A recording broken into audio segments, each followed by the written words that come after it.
Francisco Uviña-Contreras, currently an assistant professor in the architecture department, and really involved with when it comes to historic preservation, since I was the former director of that program.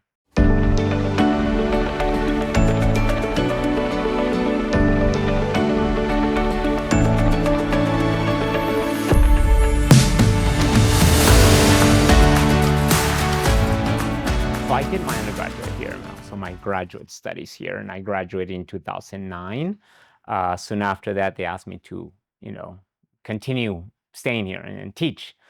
So I took it on, and I said, and I remember it was actually one of the early studios was with some Mexican students that were actually taking a studio here, and they said, "Hey, join us. We're gonna have 5 sections now, not instead of 4."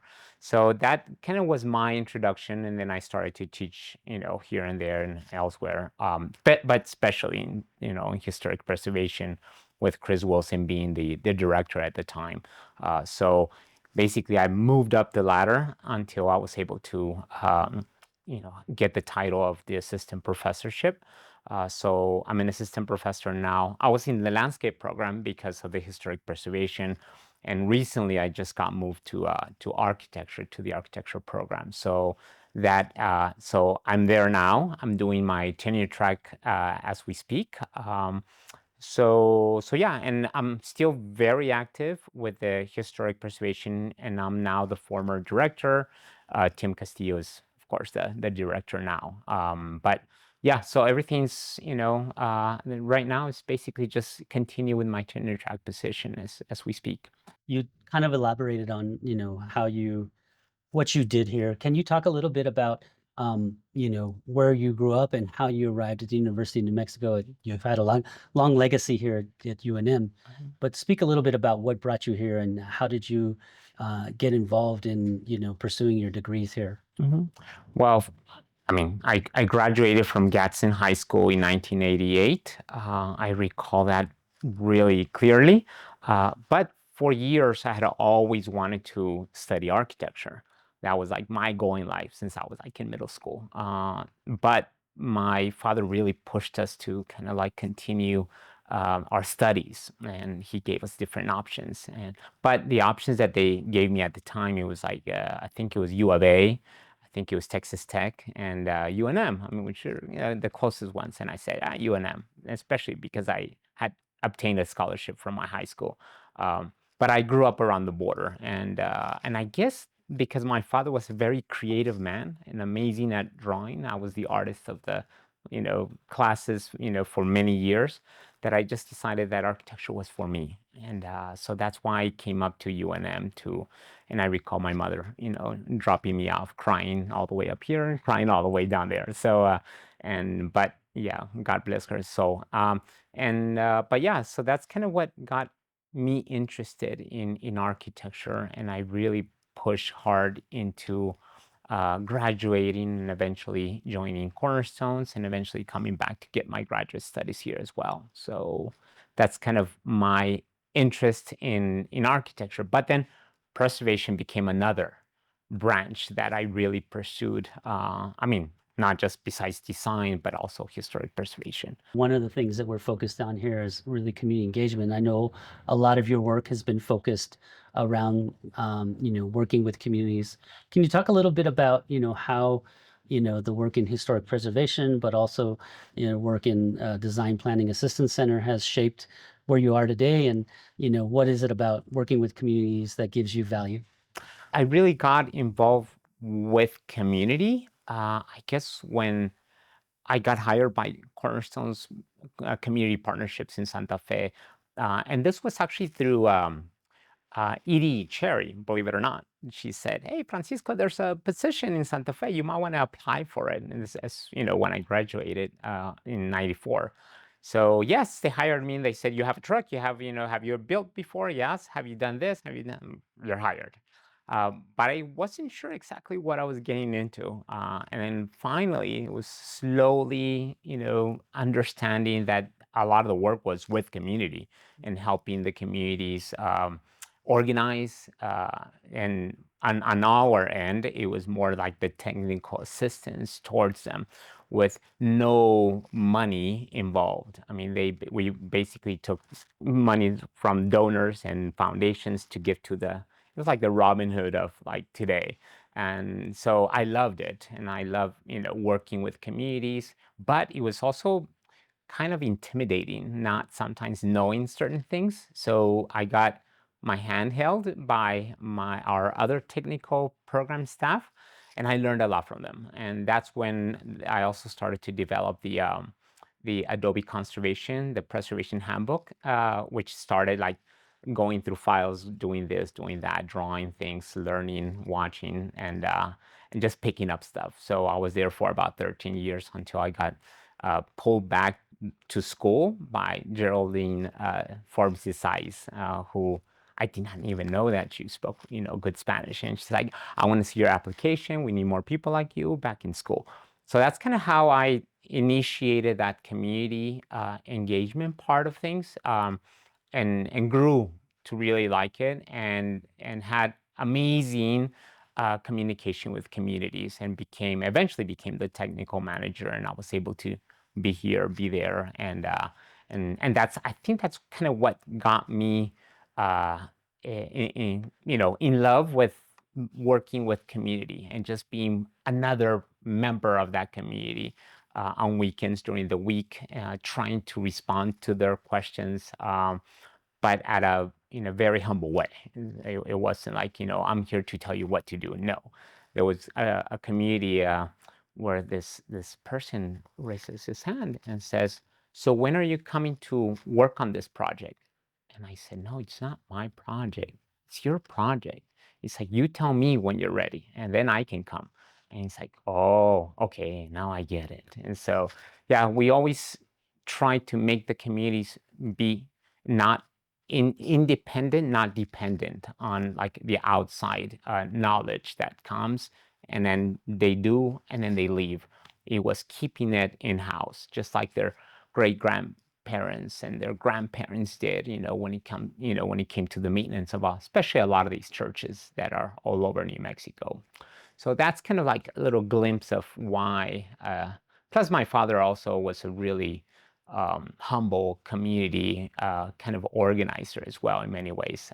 So that brought me to the UNM, and now having this ability, how can I continue now that I have students, how can those students go out there and actually help and assist communities as well. So that's kind of where I'm at now with the historic preservation program. As you do this work, around cultural heritage, you speak about, the buildings, and of course there's the stories and traditions associated with working with communities. Can you talk a little bit more specifically about maybe a project, or an example of community engaged project that really resonated with you, that you're really proud to say that you had a contribution to? Hmm. There's many, and I think that one of the things that I wish we could have done more is really collect those stories, and those stories that in cases that it's like sometimes jokes, sometimes stories of the landscape and why they call certain things, whatever. But I think that one moment that I recall was when the Cornerstone sent me to go take some pictures of this little chapel, and it was in Guadalupita, in northern New Mexico, in the Mora, near the Mora Valley. And so I'm taking pictures. Back in the day, we were taking film pictures, not digital. So there's this guy that comes up. He's like, "Hey, what are you doing?" And I'm like, "Whoa!" And it's like, so the first thing I did, I talked to him in Spanish, and I said, "Buenos días, señor. ¿Cómo está?" And he's like, "Oh," he says, "Buenos días." So at the end of the day, he was showing me every single aspect of the building, and this is what's happening, and before you know it, I was sitting down eating lunch with the family, and so it's how you communicate with community, and how that to me is something that is worth like 1,000 words, in just how you project and how you communicate with them. not being obtrusive and just saying, look, they sent me here because you needed some pictures and you needed some assistance. So then he just became a whole different person after. It's how you communicate with the people that is what makes it worthwhile for me as well, and wanting to continue doing this as well, and not just with people in Guadalupita, but throughout, and not just here as well, but also in Mexico, which we've done a lot of collaborations with, and I still continue to be, a big part of the binational workshops that we have ongoing. Speaking of that, maybe you could elaborate a little bit about, how that, relationship on the border growing up, on the U.S. Mexican border. How does that shape your, identity, and how does it shape the work that you're doing today? Wow. I guess part of it is that my engagement with being born along the border is something that is, to me, like a very valuable part of life, because my father was never from there. My mother was never from there, but they basically both, like many Mexicans, come to Juarez. So I was born in Ciudad Juarez, but I still have family on both sides of the border. So I feel like a little strange that some people couldn't come across the border, but other people could. And so I kind of, was really observant about those dynamics of the border, because I just felt like I was, somebody that was in many ways, gifted in that I was learning how to speak, English as a second language, but I was able to communicate in Spanish as well. And my uncles would always tell me, it's like, you need to know both of them because you have family on both sides of the border. So that I draw it into my head. So I would spend summers with my family in Juarez and then come back and so on and so forth. But I think it triggered also a way of looking at immigration as something that Washington perhaps doesn't see it, but I see it because I lived in it like every single day of my life. And my father also being a bracero as well back in the day, who he suffered a lot through, some of the discrimination that was also taking place during those years in the bracero program. Um, but I learned how to live within that, and really draw from the dynamics of the border of being also a mega metropolis in that area. And people would just flow from one side to the other. And it's still like that in many ways. But that's kind of what the other thing that my father, when finally we were able to, get legal status, my father started to work. So like a year, 2 years later, he got into an accident.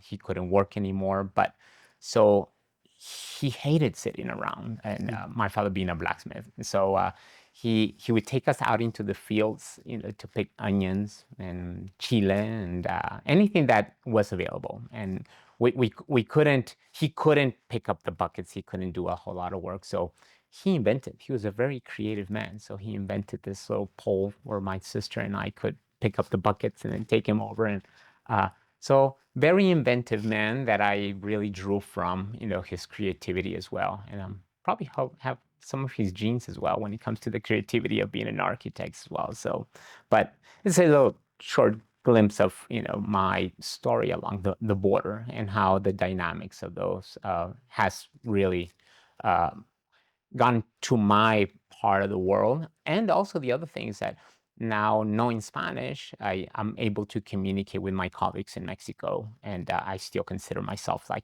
being Mexican, but having that, that the double, nationality and going back and forth with no issue at all. Your area of focus as a scholar is around adobe and cultural preservation, and I know you've had tremendous success in working and publishing across multiple, venues. Can you talk a little bit about your work and what is it you're doing currently, and maybe your thoughts about, what it means to the University of New Mexico? Well, I mean, the work that I've done when it comes to the urban architecture, all really started, well, actually, it started with the San Felipe Neri when Edie Cherry was, she put together a course, actually a 2-semester course on doing the historic American building surveys back in the 90s, early 90s, I believe. And then from there, of course, with Cornerstones, because all of our cultural, heritage that we have here in the state, is all constructed out of either sod or jacal, which is not too many, but adobe. Adobe is the dominant material. So I've been really focusing on that since my times with Cornerstone. So I've been doing it now for close to 25, maybe 30 years. So with that, I've developed, traveled the world, gone to Peru, gone courses on it, taught, traveled to Mali, Iran, Mexico throughout. So I'm now part of Proterra from the Americas and Iberoamerica as well. FI, Patrimonio Histórico Cultural Iberoamericano, but to me, something that's really close to my heart is the TICRAT, the talleres, the workshops that we do, a binational workshop they started about 30 years ago. And now currently I'm working on developing a book of memoirs of the TICRAT with INA in Mexico. And that's last time I was in Mexico City a few weeks ago.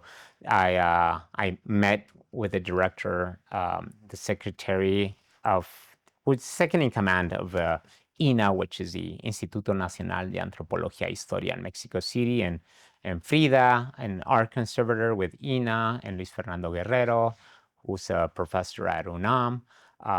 But one of the things that I'm currently working on is, besides trying to write about the loss of knowledge here in the state, is how do we promote it? How do we promote it, especially because the energy codes are just attacking our cultural heritage when it comes to this amazing cultural resource, in applying, polystyrene, all these foam installations on the outside, and not allowing the adobe to really breathe and take on that cycle of the breathing and the thermal capacity that it actually has. And that's why elders in many parts of the world, including Mexico, will tell you that, adobe, can be warm in the summer, I mean, in the winter, but can be cool in the summer. So that is part of the mentality of. So right now, I'm working with a colleague of mine, Robin Alkin, on developing ways of applying hempcrete on the outside of an existing building, but with the possibility of making this into a possible way of new construction instead of applying petroleum-based products. So that's kind of, during the summer, that's kind of what I've been working on. When you teach and you work with communities, what is it that you really want the students to take away, when they work in the community? One of the classes that I do really engage with community is the preservation technologies and adaptive reuse. Every semester we take on a different building. So this past 2 semesters, it's been with San Felipe Neri, and San Felipe Neri has been, gracious. Also because Alphonse Pobashki, who's doing the historical documentation course, he usually will document the building, and then we take it on. Once we have the drawings, then we try to develop a program or a new use for this building. So we're always working with the community. But one of the important aspects of it is that the community really engages with the students. And the other wonderful thing about it is that I actually have, many of these courses, I have a variety of disciplines. I have from CRP, community regional planning, I have a preservation students, I have architecture students, and in some cases, I might even have history students as well. So, and of course, landscape architecture students. So they all make an amazing team, and they learn how to work together in a group. It's just like a real life project.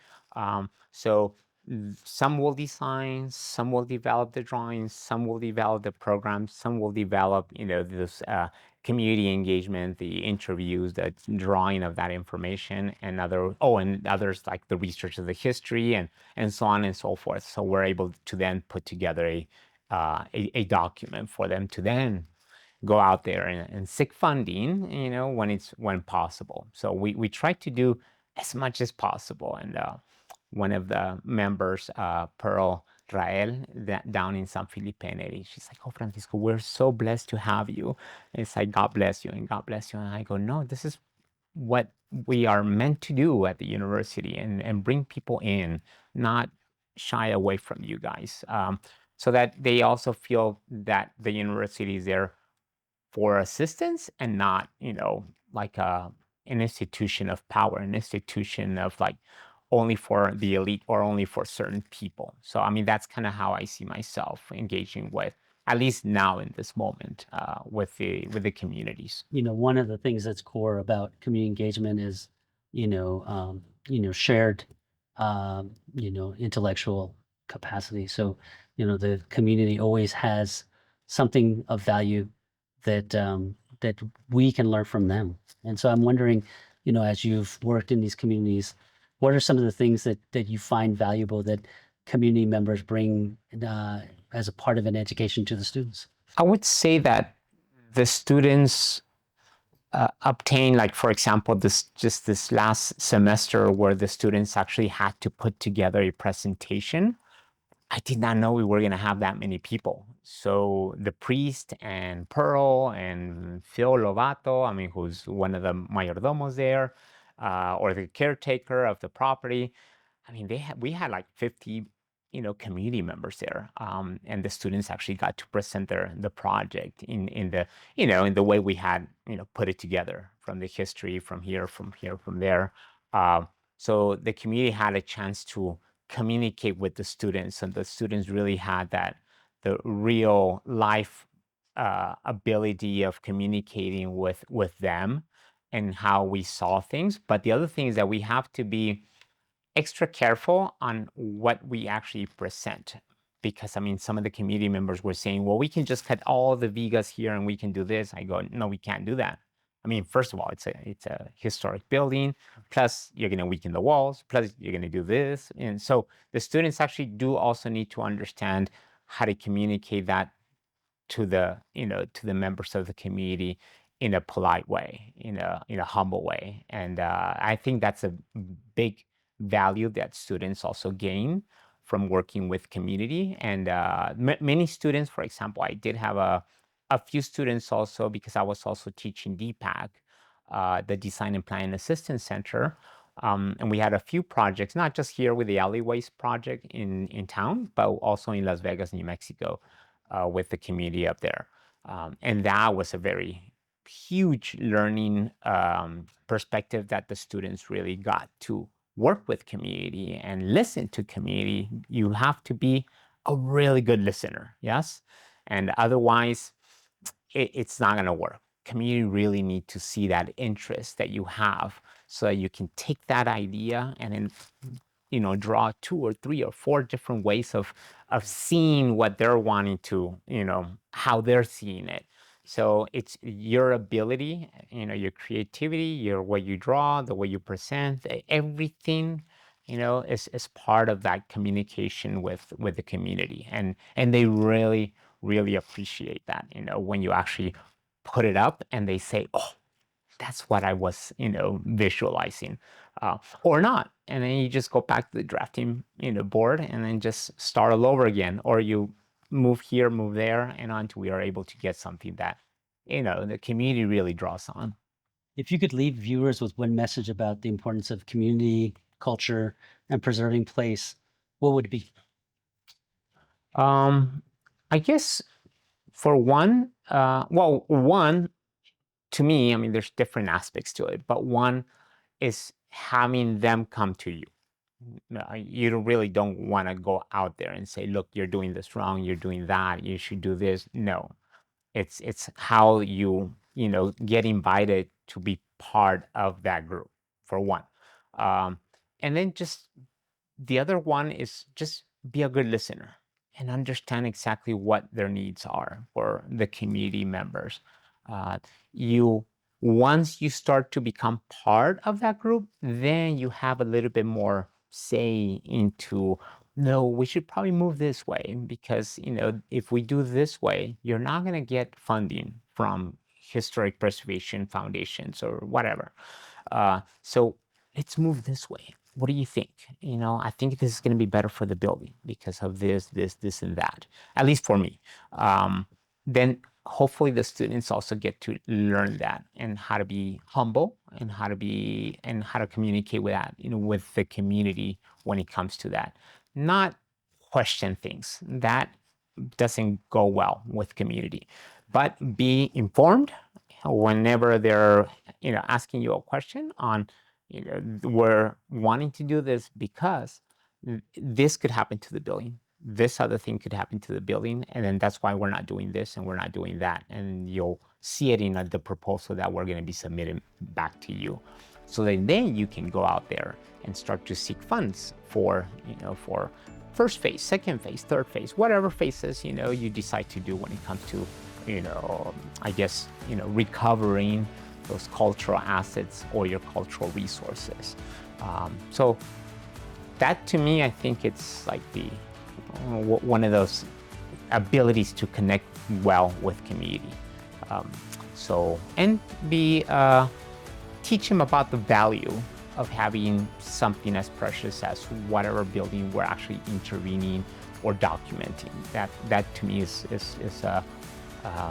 the most valuable thing that when you're working with community, and we should also project that as an institution as well. Francisco Uviña-Contreras, currently an assistant professor in the architecture department.